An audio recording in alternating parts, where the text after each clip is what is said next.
मत्ती 28 उसके 18 और 19वीं आयत, जिसमें लिखा है, इसलिए तुम जाओ और सब जातियों के लोगों को चेला बनाओ और उन्हें पिता, पुत्र और पवित्र आत्मा के नाम से बपतिस्मा दो, और जो बातें मैंने तुमसे कही उन्हें मानना सिखाओ, और देखो मैं जगत के अंत तक सदैव तुम्हारे संग हूँ।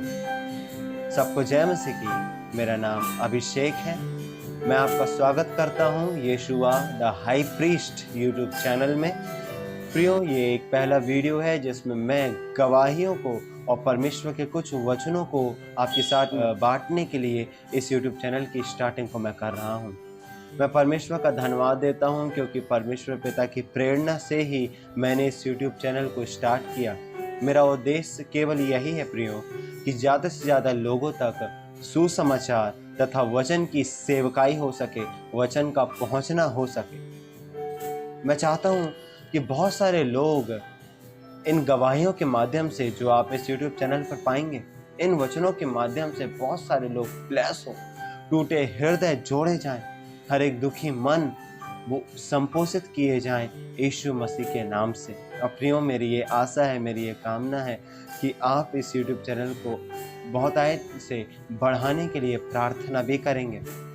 प्रियो, मेरा उद्देश्य इस YouTube चैनल को स्टार्ट करने के लिए, मेरा जो उद्देश्य है वो केवल ये है कि ज़्यादा से ज़्यादा आत्माएं बचें, ज़्यादा से ज़्यादा प्रभु का कार्य हो सके। और मेरा उद्देश्य किसी भी रीति से कोई भी फेम या फेमस होना नहीं है, लाइक, सब्सक्राइबर वगैरह इन सब चीज़ों को, फॉलोअर्स को बढ़ाना नहीं है। ना मैं कोई एक अच्छा प्रीचर हूँ, जो भी है वो केवल हमारा यीशु मसीह है जो योग्य है। लेकिन मुझे परमेश्वर पिता की ओर से एक प्रेरणा प्राप्त हुई जिसमें मैंने ये चाहा कि हम सुसमाचार की बढ़ती करें। और प्रियो पर, क्योंकि हम जानते हैं प्रभु यीशु मसीह का आगमन निकट है, हम ज़्यादा से ज़्यादा लोगों को सुसमाचार सुनाएं। और प्रभु ने मेरे मन में इस बात को डाला कि ये यूट्यूब चैनल जो है स्टार्ट किया जाए, और उसके ज़रिए, उसके माध्यम से हम प्रभु के सुसमाचार तथा उसके वचन को भी लोगों के ज़रिए बांट सकते हैं, लोगों को बता सकते हैं। बहुत सारे लोग आने वाले समय में, मेरा विश्वास है, इस YouTube चैनल के माध्यम से और परमेश्वर पिता की ओर से आशीष को प्राप्त करने जा रहे हैं। आज का ये वीडियो विशेषकर मैं एक गवाही के साथ में स्टार्ट करना चाहता हूँ। आज की इस वीडियो में मैं आपको एक गवाही बताऊंगा, और मैं चाहता हूं कि आप इस वीडियो को ज़्यादा से ज़्यादा शेयर करें, उन लोगों तक भी शेयर करें जिनके पास में अभी तक प्रभु का नाम नहीं पहुंचा है, ताकि इस गवाही के कारण से वो भी आशीष को प्राप्त करें। और ये गवाही ज़्यादा से ज़्यादा आप लोगों को शेयर करें, क्योंकि ये बहुत ही आसान शब्दों में है, जिससे बहुत सारे लोग भी इस गवाही के माध्यम से आशीष को प्राप्त कर सकते हैं। परमेश्वर का बहुत बहुत धन्यवाद।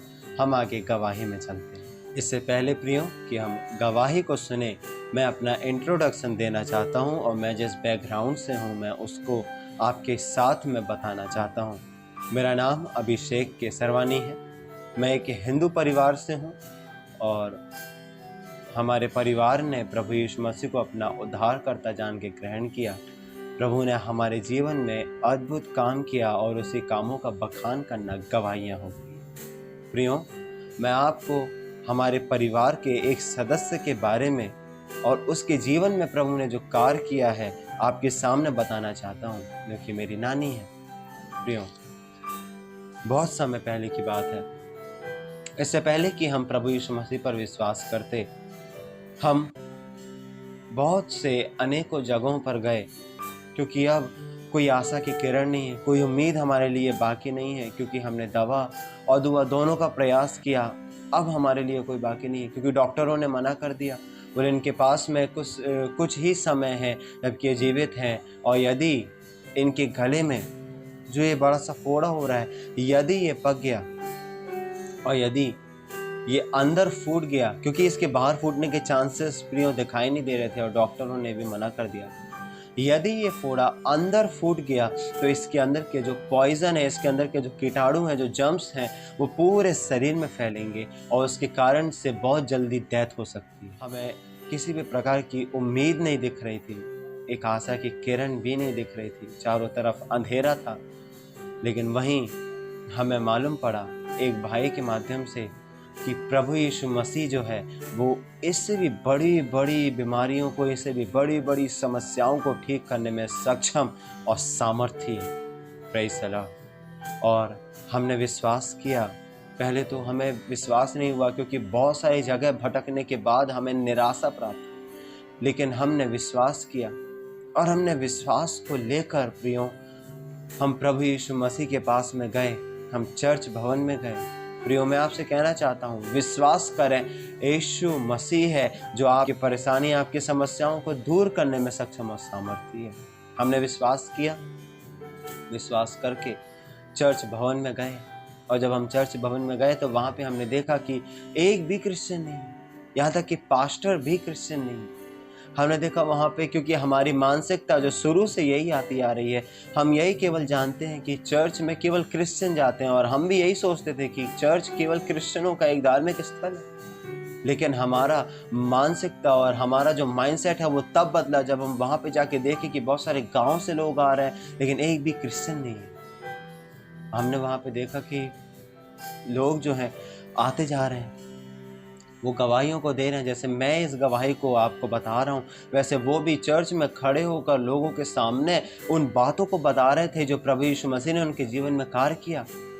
हमारे अंदर उत्साह की एक किरण जाग उठी कि यदि प्रभु इनके जीवन में काम कर सकता है तो बेशक हमारे जीवन में भी कर सकता है। हमने इस चीज़ पर और इस निर्णय को अपने अंदर में ठान के रख लिया था कि अब चाहे कुछ भी हो जाए, यीशु मसीह ही इसको ठीक करने के लिए सामर्थी है। प्रभु ने चंगा भी किया। हमने पास्टर से प्रार्थना कराई, प्रभु के दास से हमने बताया कि ये समस्या है, आप प्रार्थना कीजिए। डॉक्टरों ने मना कर दिया, बोले इनके पास में बहुत ही कम समय बचा हुआ है, इनके पास में ज़्यादा समय नहीं है, पर क्योंकि अंदर जो पॉइजन बन रहा है उसके बाहर फूटने के चांसेस नहीं है, तो यदि वो बाहर निकलेगा तो ठीक है, लेकिन यदि वो बाहर नहीं निकलेगा तो बेशक अंदर ही फूटेगा। यदि वो अंदर फूटेगा तो जैसा कि मैंने आपसे बताया पूरे शरीर में फैलेगा और डेथ हो सकती है, चांसेस बढ़ सकते हैं, पर क्योंकि वो पॉइजन है, जहर हो चुका है। पास्टर साहब ने केवल एक ही चीज़ बोली, विश्वास करो, हर एक चीज़ मुमकिन है। हमने विश्वास किया, प्रार्थना कराया, हमने लगातार प्रार्थना में गए, विश्वास में बने गए। प्रियो, जितने नए लोग मुझे सुन रहे हैं, यदि आप प्रार्थना करवाना चाहते हैं, यदि आप प्रार्थना कराएंगे भी आने वाले समय में, तो आप इस एक बात को जानिए कि आपको बराबर प्रभु में धीरज के साथ में बने रहना ज़रूरी है। क्योंकि यदि आप सोचें कि हमने प्रार्थना कराई और तुरंत ठीक हो जाएगा, तो प्रियो ऐसा मेडिसिन भी नहीं कर सकती, ऐसा डॉक्टर भी नहीं कर सकती, क्योंकि आपको धीरज धरना बहुत ज़रूरी है। यदि आपने प्रार्थना कराया है, एकदम अटल विश्वास रखिए कि हमने जो प्रार्थना कराया है, अब ये बीमारी, ये समस्या, ये रोग यीशु मसीह के हाथ में है। अब इसको तो जाना ही पड़ेगा, क्योंकि यीशु मसीह एक सामर्थी परमेश्वर, अब इसको जाना ही पड़ेगा। लेकिन प्रियो, आपको धीरज रखना ज़रूरी है, आपको धैर्य बना के रखना बहुत ज़रूरी है। और वैसे ही हमने भी किया, बराबर प्रार्थना कराते गए। बेशक हमें ये मालूम था कि इसमें कैंसर है, बेशक हमें मालूम था कि इसके अंदर में पॉइज़न है, हमें ये भी मालूम था कि ये पॉइज़न यदि अंदर फूट जाएगा तो भी इसमें दिक्कत है, लेकिन तब भी हमने विश्वास को अपने बना के रखा। किसी भी रीति से हमारे अंदर में उदासी को हमने आने नहीं दिया, लेकिन यीशु मसीह की उस प्रार्थना को, यीशु मसीह की दया को हमने अपने अंदर आने दिया। और प्रियो, क्या हुआ? प्रार्थना के दौरान, या मैं कहूँ प्रार्थना कराने के बाद, एक दिन नानी घर में बैठी हुई थी, तो उनको ऐसा लगा कि यदि इसमें जगह नहीं है, अंदर का जो पॉइज़न है, जो जर्म्स है, यदि उसको बाहर निकलने की जगह नहीं है तो हम जगह बना सकते हैं। प्रियो, ये जो आइडिया ये प्रभु की ओर से आया है, विश्वास करिए, ये प्रभु की ओर से आइडिया आया। नानी ने एक माचिस की जो कढ़ाई होती है, मैच स्टिक, उस स्टिक को लिया, उस कढ़ाई को लिया, उसको तोड़ा, और तोड़ने के बाद में उसको सीधा गले के अंदर डाल दिया। और जैसे ही उन्होंने गले के अंदर डाला तो वहाँ पे एक सुराख, होल बन गया। और उस होल के बनने के बाद में नानी ने उसको दबा के, जितना भी अंदर का जम्स था उसको दबा के पूरा का पूरा बाहर कर दिया नानी ने। और जब वो जम्स बाहर हो गया तो, पर क्योंकि वो बहुत बड़ा हो गया था, और इतना बड़ा हो गया था कि उसको दिखाना उचित नहीं था, वो सही नहीं लग रहा था, इतना बड़ा हो गया था कि वो बहुत ही गड़बड़ लगता था। पर क्योंकि जब वो पूरी गंदगी अंदर की बाहर आ गई तब बहुत बड़ा घाव हो गया, और इसी बीच घाव होने के कारण से जो गले की नस होती है वो नस भी कट गई थी। प्रियो, इतना सब चीज़ के बाद भी नानी का विश्वास बना रहा, हमारे घर वालों का विश्वास बना रहा। हम फिर चर्च गए, फिर हमने पास्टर साहब को बताया। वहाँ पे प्रभु के दास ने बोला, धन्यवाद दो, प्रभु ने आपकी समस्या को ठीक किया है, प्रभु ने आपकी इस बीमारी को पूरी रीति से ख़त्म किया है। नाना ने बोला, लेकिन पास्टर साहब यहाँ पे ये जो घाव हो गया है ये कैसे ठीक होगा? प्रभु के दास ने बोला, ये शरीर जो है अपने आप घाव को ठीक करना जानता है, ये अपने आप ठीक हो जाएगा। धीरे धीरे करके घाव ठीक हो गया। घाव ठीक होने के बाद में आज भी यदि आप देखेंगे तो नानी के गले में यहाँ पे एक निशान बना हुआ है। वो निशान भी देखने में अच्छा नहीं लगता था। तो नाना ने बोला कि पास्टर साहब दुआ करिए निशान ख़त्म हो जाए।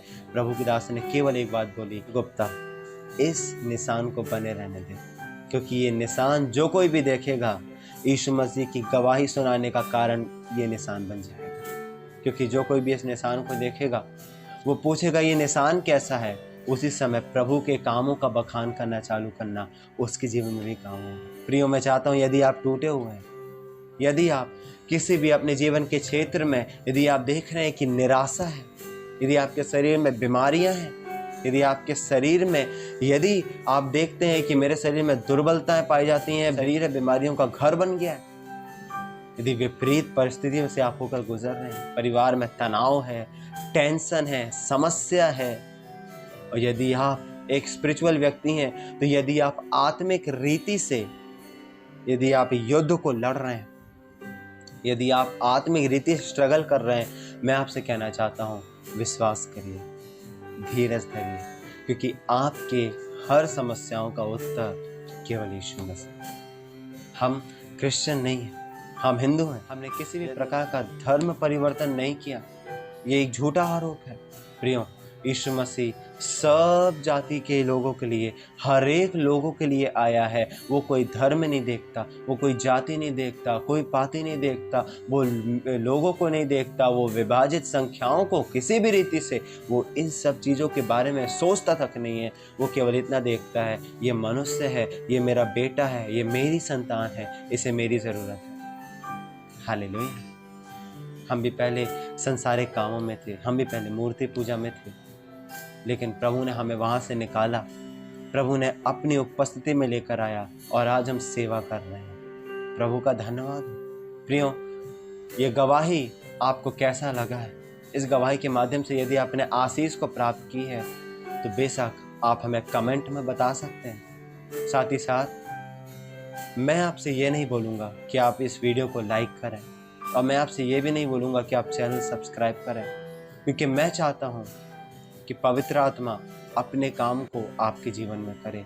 क्योंकि मुझे इस चैनल को ग्रो करने का कोई उद्देश्य नहीं है, लेकिन मेरा उद्देश्य केवल यही है कि इन वीडियो को और भी लोग सुने, और भी लोग आशीषित हों। जैसे नानी के जीवन में प्रभु ने काम किया, आपके जीवन में भी हो सकता है जो इस गवाही को सुन रहा है वो अंदर से टूटा हुआ हो। इस गवाही के माध्यम से मैं दुआ करता हूँ, मेरे भाई, मेरे बहन, अंकल, आंटी, जो कोई भी इस वचन को सुन रहा है, विश्वास करिए, यीशु मसीह है जो आपको चंगा करने में सक्षम है। यदि आप प्रार्थना करवाना चाहते हैं, आप कमेंट में अपने प्रार्थना निवेदनों को बोल सकते हैं। यदि आप हमसे प्रार्थना कराना चाहते हैं, डिस्क्रिप्शन में आपको मेरा नंबर भी मिल जाएगा, आपको मेरा ईमेल एड्रेस भी मिल जाएगा। बेशक आप कॉल करके मुझसे प्रार्थना करा सकते हैं। यदि आप जबलपुर से हैं, क्योंकि मैं जबलपुर से हूँ, यदि आप जबलपुर से हैं और यदि आप मुझसे मिलना चाहते हैं तो आप मुझसे कॉल करके मुझसे बात कर सकते हैं। मैं आपके लिए प्रार्थना भी करूंगा और आपके लिए दुआ करके यीशु मसीह से बोलूँगा भी कि प्रभु आपको ठीक करे। प्रियो, इस गवाही के माध्यम से खुदा आपको आशीष दे। मेरी आशा है आप आशीषित हुए होंगे। प्रियो, आपका बहुत बहुत धन्यवाद। लेकिन हाँ, मैं आपसे शेयर करने के लिए ज़रूर बोलूँगा, इस वीडियो को ज़्यादा से ज़्यादा लोगों तक शेयर करें, जिससे वो लोग भी आशीष को प्राप्त कर सकें। सबको जय मसीह की, पिता, पुत्र, पवित्र आत्मा की बरकत आप पर बनी रहे, यीशु के नाम से, आमीन।